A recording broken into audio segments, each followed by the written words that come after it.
Let's go to the Healthspan Elite Performance of the Week. Healthspan Elite is a nutritional supplier to the All Blacks, been there for 5 years, badge tasted. You can trust that it's going to help you get through your performances.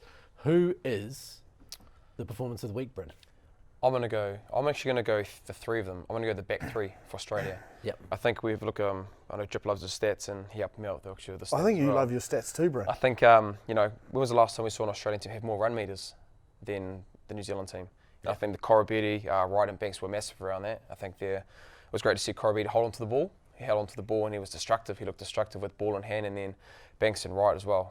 For two guys that haven't played a lot of test footy, the way they beat defenders and put them on the front foot, I think it was massive around them. So I'm actually going for the Australian back three. So I know that it's been tough probably the last couple of weeks for them. We've had a lot of talk around their back three and the mistakes that they've made, but collectively as a back unit, at the back three, I thought they were fantastic. Yeah. I think defensively they did a lot better as well, shutting off. If you use the 80th minute when Koroibete runs up, he jams, they get an offload, he gets a good hit, and then from that offload he bounces off and rips the ball out of Geordie. So he did double efforts. Yeah. And I think Wright was the same, so they were really trying to close that off, whereas I think in the past weeks they've been so worried about that kick space. Yes. They just committed to that, and which was surprising that we didn't take the kick space, but that was a big shift in their game as well as the back three. For me, special mention has to be Akira. I thought, 28 minutes, 3 carries, 15 metres, so that's 5 metres per carry. His leg drive, his fight, his want to get through, his work was great. 2 defenders beaten in that, and that was on the edge. I'm really excited to see him on that left edge more often than not in that 6 jersey, but he rolled his sleeves up and got in the middle as well and did some tough carries. Talk around that. Well, I'll get to my Healthspan Elite first. I'd love to hear that. I'd love to hear it. Right up some stats on that. He's got some bloody good points. 5 tackles, 20% of them dominant. That's obviously, if you work that out, that's 1 dominant tackle, but it sounded better as 20%. I'm just trying to pup Unky up. And 1 line-out steal. That's the best bit of it, is the big fella got up and stole a line-out. Hodge I've spoken about, but I think he needs to be mentioned. And I wanted to pick a Wallaby, so I didn't, look. But I think they played well as a team. It was hard to find an individual. Hodge, I've acknowledged. But as an individual, Ardie Savea for me. 10 carries, 53 metres, 2 clean breaks, 5 defenders beaten, 12 tackles, 1 miss, 2 breakdown turnovers, 1, 2 line-out wins. And the reason I've put that in there is because he was at the back, and I've been harping on about Hoskins and his role at the back of the line-out. Ardie kept that same role, and you saw a couple of wins before the half-time break.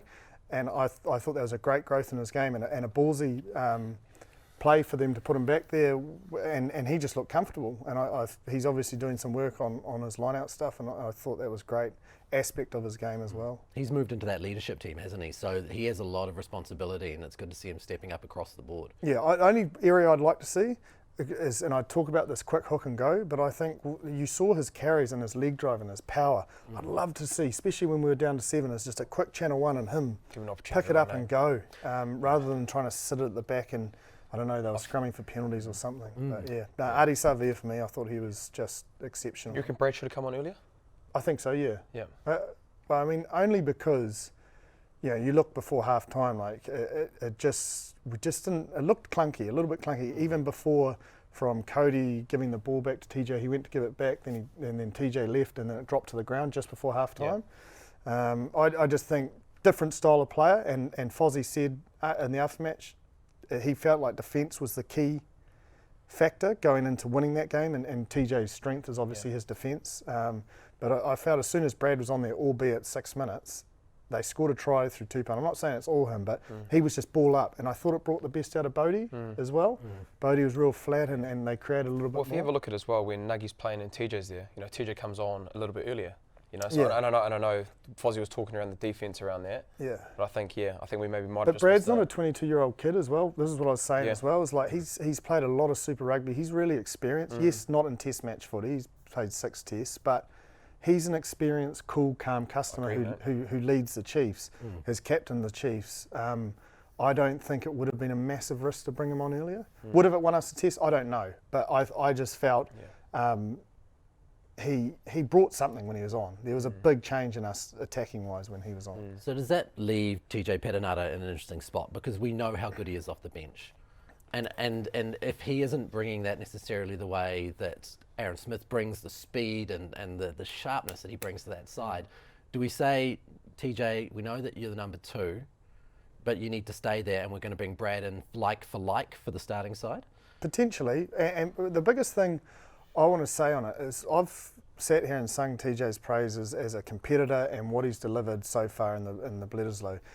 He will admit he lost his cool, like it's evident. He was grabbing Nick White's head at one stage, but I still think he's got, like, one game doesn't make you, doesn't demote you. Yeah. So I don't think, it wasn't just him. There was a lot of players, and that's the beauty of Gilbert and Oka, that they'll get to learn from those experiences. What they're going to gain out of, they've come out and said themselves that they lost their cool and they didn't manage it.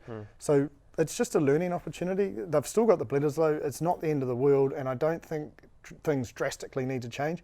Whether Brad starts and he stays on the bench this week, I don't think it's based on that. I'd say it'd be giving Brad an opportunity, and probably one he's earned based on the 6 minutes that he had on the weekend.